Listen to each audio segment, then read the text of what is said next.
Hello and welcome back to Lesson Logics. In this lesson, we will try to discuss scope of variable.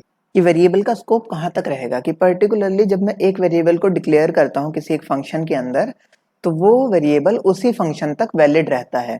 अगर मैं उस function के बाहर उसको use करता हूँ तो क्योंकि वो उसका स्कोप नहीं होता तो बाहर वो एरर थ्रो करता है। तो बेसिकली पाइथन में दो टाइप के स्कोप्स होते हैं या किसी भी प्रोग्रामिंग लैंग्वेज में दो टाइप्स के स्कोप होते हैं, एक global scope and second is local scope. Now let's see global and local scope क्या होते हैं।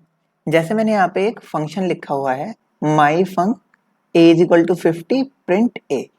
अब मैंने माई फंक को जब कॉल कराया तो मेरे पास 50 आ गया। देखते हैं कि अगर मैं इसको यहाँ पे ए प्रिंट कराता हूँ तो क्या आएगा।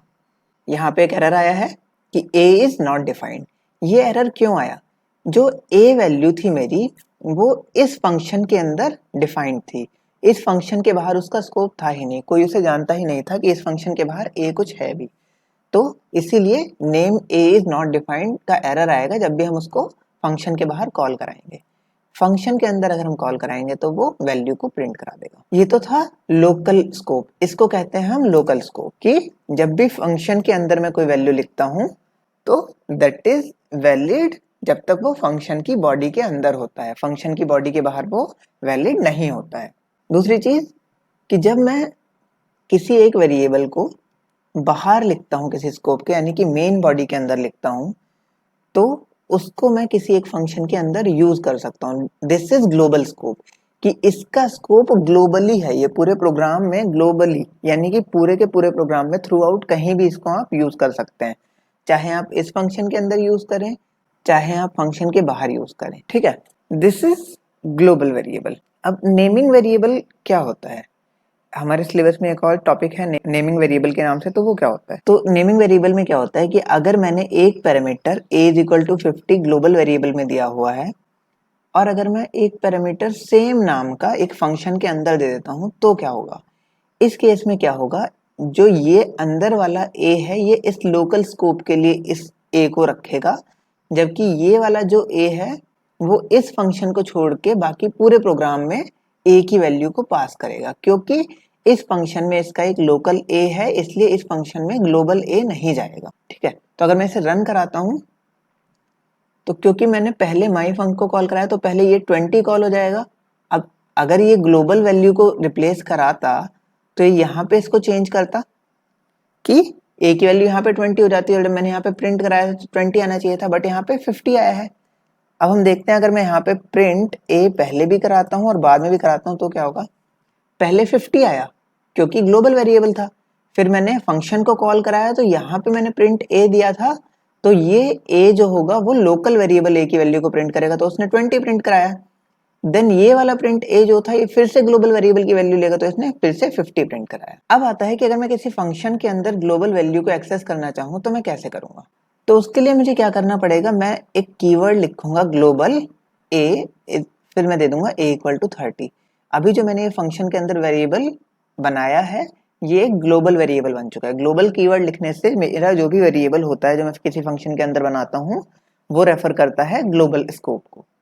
ठीक, तो अब मैंने यहाँ पे माई फंक को कॉल किया तो a इक्वल टू 30 हो गया। अब यहाँ पे प्रिंट a किया तो 30 प्रिंट हो गया। ठीक है, ये तो था मेरा स्कोप ऑफ वेरिएबल्स। नेक्स्ट आता है mutability immutability of data objects. Python में जो डेटा ऑब्जेक्ट्स होते हैं और डेटा टाइप्स होते हैं वो अलग अलग होते हैं कि पाइथन में डेटा ऑब्जेक्ट्स कौन कौन से इम्यूटेबल डेटा ऑब्जेक्ट्स होते हैं। नंबर एक इम्यूटेबल डेटा ऑब्जेक्ट है, टपल एक इम्यूटेबल डेटा ऑब्जेक्ट है, स्ट्रिंग एक इम्यूटेबल डेटा ऑब्जेक्ट है।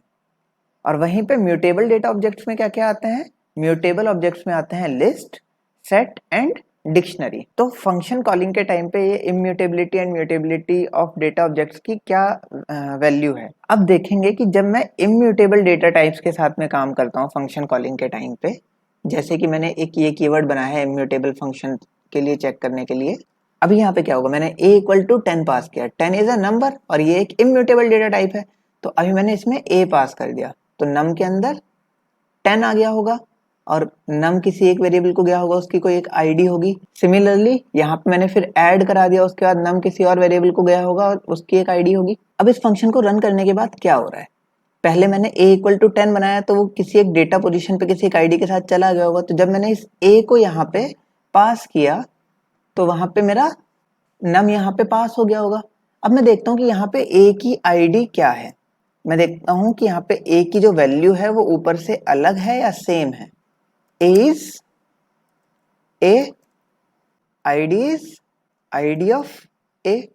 तो अभी अगर मैं देखूं जो a की आईडी थी वो सेम आईडी ऊपर पास हुई, यानी कि इम्यूटेबल डेटा टाइप में सेम आईडी ऊपर पास हुई। तो जब नम को मैंने प्रिंट कराया और आईडी ऑफ नम को चेक किया तो वो आईडी सेम थी जो कि मेरी a की आईडी थी। अगर आप इन दोनों आईडीज को चेक करेंगे, ये वाली आईडी और ये नम की आईडी, तो ये दोनों आईडीज सेम है। बट जैसे ही मैंने यहाँ पे, क्योंकि नम एक इम्यूटेबल डेटा टाइप था, तो जैसे ही मैंने यहाँ पे num प्लस 10 कराया तो num की आईडी चेंज हो गई। num के अंदर वैल्यू तो इंक्रीज हुई, बट num की जो आईडी है, जिस डेटा ऑब्जेक्ट को पर्टिकुलरली वो पॉइंट कर रहा था वेरिएबल, उसने उसकी लोकेशन ही चेंज कर दी। वो आप कैसे वेरीफाई कर सकते हैं कि ये जो आईडी है इसमें लास्ट 4 डिजिट्स अलग हैं। num is 10, id is this and num is 20, तो id चेंज हो गई। जबकि अगर ये म्यूटेबल डेटा ऑब्जेक्ट होता तो id चेंज नहीं होती, और क्योंकि id चेंज हो गई है इसलिए ये जो वैल्यू है वो रिफ्लेक्ट बैक a पे नहीं करेगी। अब जब मैं इसके बाद a की वैल्यू दिखाऊंगा तो a वापस से 10 ही रहेगा, जबकि num को मैंने यहाँ पे 20 कर दिया था। अब देखते हैं कि क्या a की id भी चेंज हुई है या फिर a की id सेम है। नहीं, a की आईडी बिल्कुल एज इट इज सेम है, जो कि a की आईडी मैंने पास की थी उस टाइम पे थी, बट num की आईडी चेंज हो गई है क्योंकि num में मैंने यहाँ पे इंक्रीमेंट किया। नाउ नेक्स्ट इज म्यूटेबल के लिए हम अगर चेक करते हैं तो म्यूटेबल में मेरी लिस्ट जो होती है वो म्यूटेबल डेटा टाइप होती है। तो मैंने एक लिस्ट क्रिएट की, लिस्ट के अंदर मैंने l को यहाँ पे पास किया। अब मैं देखता हूँ जब मैंने पास किया यहाँ से तो क्या रिजल्ट आता है।